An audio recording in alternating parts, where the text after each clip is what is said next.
लातूर शहर विभागातील गंजगोलाई हा मुख्य बाजारपेठ आहे।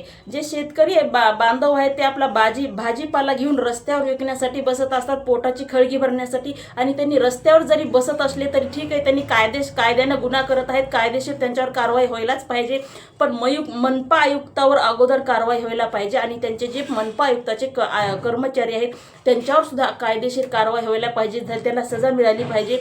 रस्त्यावर बसणाऱ्या शेतकरी बांधवांना तुम्ही नक्कीच उठवा, पण त्यांच्या भाजीपाला पायाखाली तुडवून ट्रॅक्टर लावून भरून त्या भाजीपाल्याचं तुम्ही नेमकं करणार काय आहात? तर त्यांचा भाजीपाला नेऊन तुम्ही कचरा कुंडीत टाकणार आहात। थेंबा थेंबाने तळे साचेरे अशा शेतकऱ्याची दशा आहे। कारण शेतीमध्ये एकतर उत्पन्न होत नाही आणि जर थोडंले फार निघालं तर हे आयुक्ताचे जे कर्मचारी आहेत असं दिवटाढवळ्या पायाखाली तुडून गाडीमध्ये भरून नेलं तर शेतकरी बांधवांना पोट भरायचं कसं?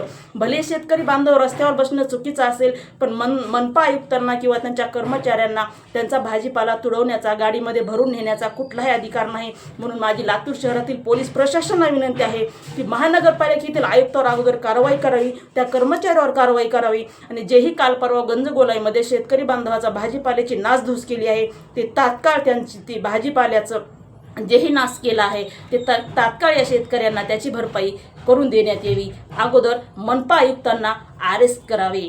जय हिंद, जय महाराष्ट्र।